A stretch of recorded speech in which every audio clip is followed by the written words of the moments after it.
Greetings, my friends, and welcome back to Mike Allen from Chicagoland. Currently broadcasting from the city of Aurora, Illinois. About to head inside this casino behind me to check out a roadside attraction that is pretty connected with this city. Following that, I plan on just kind of winging it, heading down to a few other towns just south of here, checking out a lot of the other roadside attractions that the northern part of Illinois has to offer. So hope you'll come and join me, and let's get started. Crossing over this somewhat Art Deco bridge here on New York Street to head over to Hollywood Casino's lobby here. And here we are at Hollywood Casino. Let's head inside.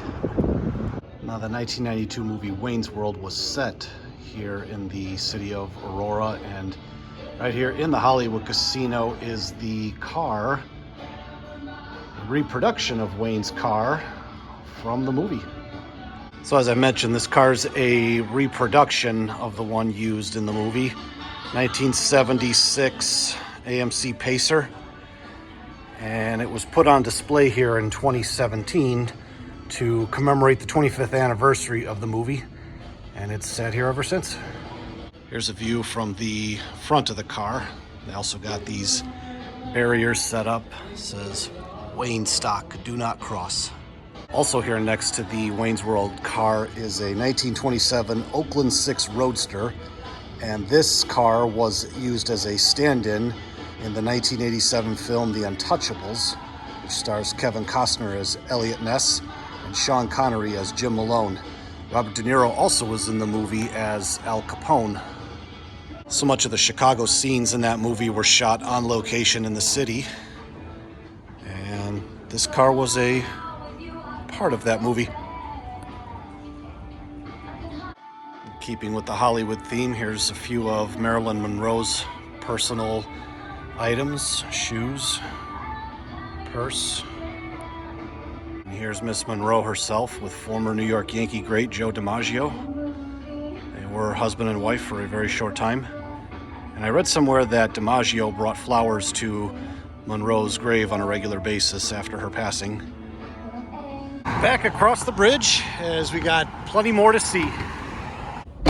So we're going to stick with the Hollywood theme for just one more location and head to the small town of Plano, Illinois, which is not too far from here.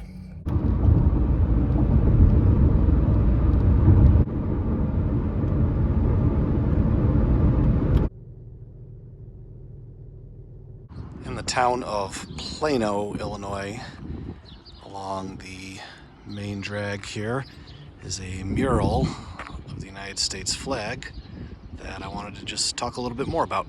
So this may just seem like any old flag painted on the side of a brick wall here, but at the bottom it says "Welcome to Smallville," and that's because the town here of Plano stood in as Smallville for the 2013 film Man of Steel, Christopher Nolan's take on the Superman story.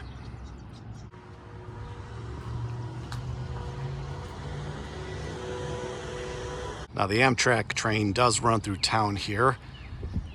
There's the train station, and if you go up to the front of the Plano Amtrak station here, it still says on the door Smallville Town Hall. Show that here. Unfortunately, the building is closed on the weekends, but if you do come here between Monday and Friday, they do have a bunch of artifacts from the movie inside the building, and just kind of a small museum just signifying the fact that this was the spot where Smallville was in the movie Man of Steel. And just down the street from that Smallville mural I showed you earlier, right next to this unassuming subway, is this little war memorial plaza. And we're gonna go check out this bomb over here. So this is a 4,000-pound bomb. Roadside America says it is about a millisecond away from impact, which you can see right here. Next to the bomb, they've got the Illinois and United States flags, and then a flag dedicated to POWs missing in action. These flags are also overlooking this eagle made of different types of pavers. There's another American eagle right next to the American flag here. Also, I'm not sure what type of gun this is, but it is here on display. I didn't see any type of placard talking about what exactly this is, but I thought I'd show it to you anyway. Get a front view of this piece of machinery as well. Okay, moving on to the next stop. Just on the outskirts of the even smaller town of Norway, Illinois now, along Route 71, sits this monument to the Norwegian settlers of this area. This one was dedicated in 1975 to commemorate the 150th anniversary of Norwegian immigration. Clang Pearson. There's another commemorative rock on the 100th anniversary in 1934. And then this was another one dedicated in 1975 to Mr. Pearson on the Memorial Highway. Right under this canopy here tells the story of the Norwegian settlers who came to this area in 1834 and settled along the Fox River. It says here, across the road is where Clang Pearson had his famous dream and vision of better things for his countrymen. This resulted in bringing them here, where they were first successful in America. So it says that the land that Mr. Pearson had his farm on was just right over here across the street. I also have the flag of Norway sitting next to the United States flag. The spot also sits on an old cemetery, the Nelson Cemetery, where Mr. Pearson's sister is also buried. Even along a busy road, these old cemeteries are just very, very peaceful places. And the sign back there talked about Nels Nelson Jr., one of the settlers of this area, died in 1890, and his wife Catherine. There's one of Caroline Nelson, 1884, only lived to be 32 years old. There's another grave from the Nelson family. This one's pretty worn away. I'm having trouble reading it. Now, I must have driven past this monument here at least 100 times, if not more, but this is the first time I've actually stopped to see what it is, because my curiosity finally got the best of me. Turns out it's a staged plane crash to mark as a dedication to all the farmers and agricultural related businesses that lived through the agricultural crash of the 1980s. And this is actually not too far from the town of Norway, just up the road from the Norse monument that we just visited. They don't want you climbing on the plane or anything like that, but I don't see any signs that says you can't peek inside. Looks like the tail was broken off, but it is laying down here next to the plane. There's the broken off piece right there. Also looks like each of the wings have the flaps still in place too. Glad I finally stopped to see what this thing is. But there's more places to visit in this video, so let's get back in the car. In the town of Ottawa now, in Washington Square Historic District, where the first of 7 debates took place between Abraham Lincoln and Stephen Douglas. And we're going to go check out the statue that commemorates that moment in time.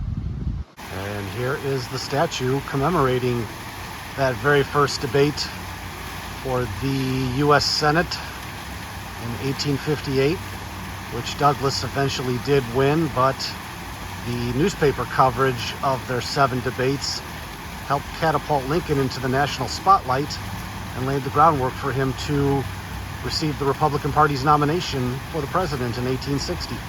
Some of the things I've read about this statue is that it was taken from eyewitness accounts and showcased here how much taller Abraham Lincoln is to Senator Douglas. Here's the statue from another vantage point, and yeah, Honest Abe is quite a bit taller.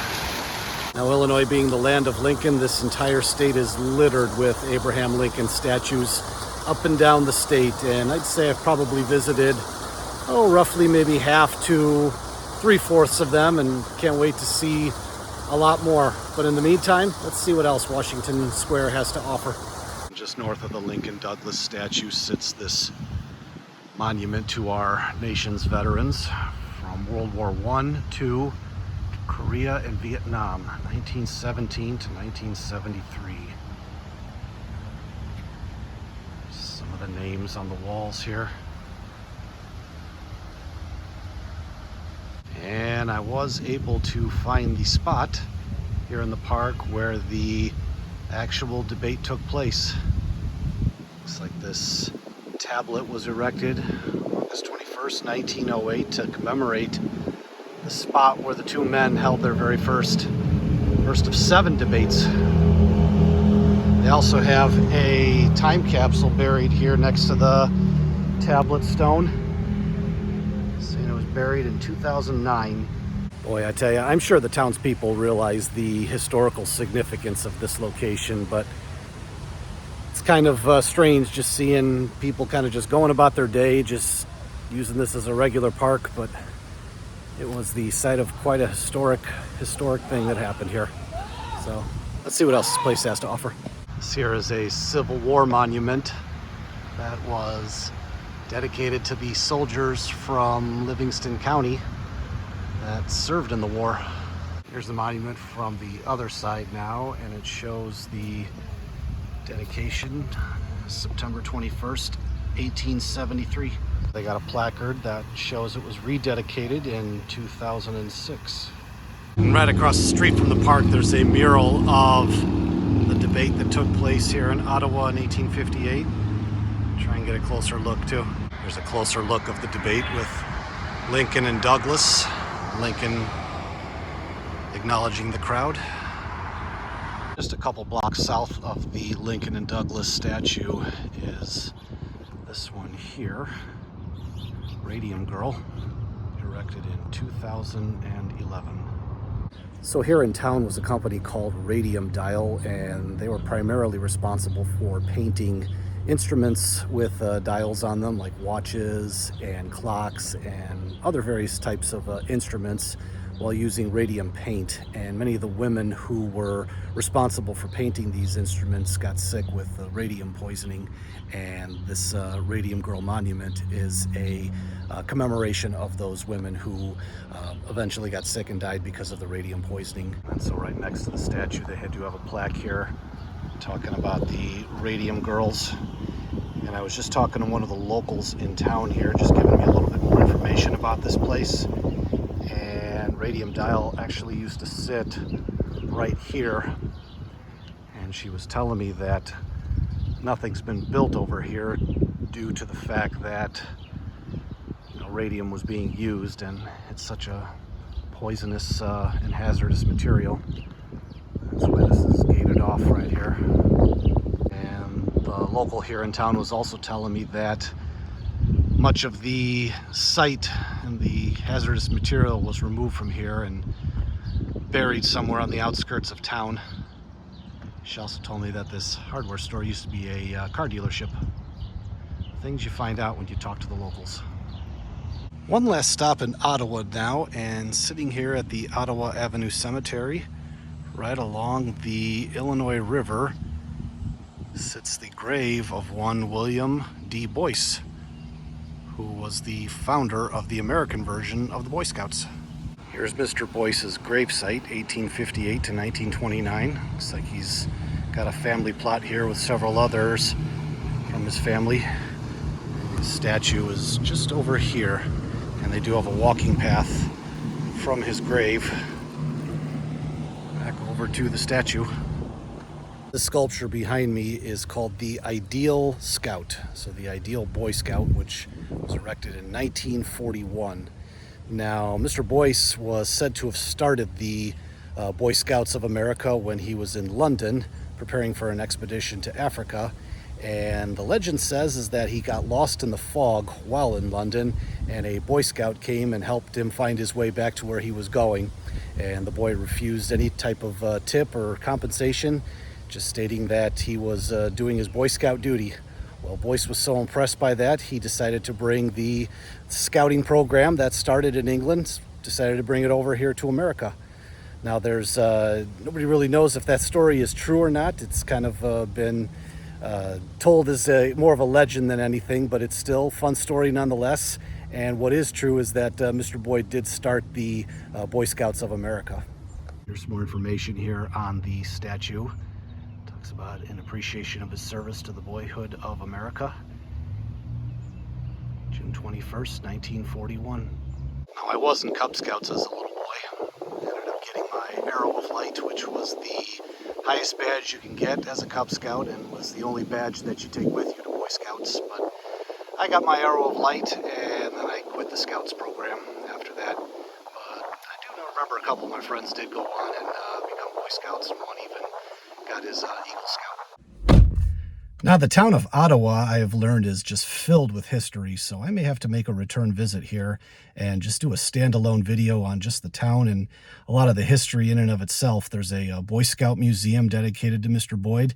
That may have to be a future video, and so if that's something you are interested in seeing, please let me know. I'm happy to hear feedback on that. Currently driving on Boyce Memorial Drive, named after the founder of the Boy Scouts of America.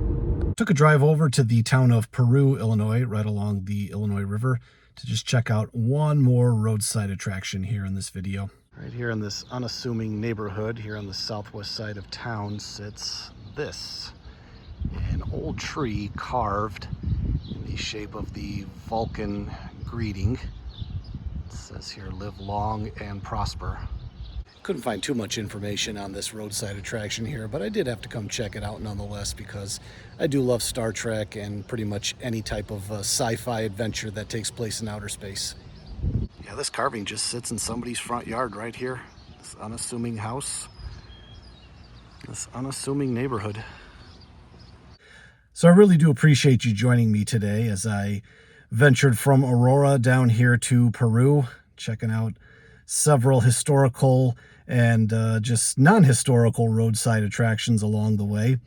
Hope you enjoyed the video because I sure had a good time filming it. Anyways, if you wouldn't mind hitting that like and subscribe button, I would greatly appreciate it. There's other ways you can help me out in growing the channel. I'll put links down in the description below. As a reminder, I have created a Mike Allen from Chicagoland Facebook page. And if you wouldn't mind helping out with my Patreon account, I would greatly appreciate it. You don't have to, but any type of amount donated is much appreciated, and it all goes back into the channel. Anyways, this is Mike Allen from Chicagoland, signing off from Peru, Illinois. I'll be back next week with another video. Thinking I'll probably be in Chicago next couple weeks if all goes according to plans. So hope you'll tune in, and I'll see you in the next video. Till then, don't you go changing.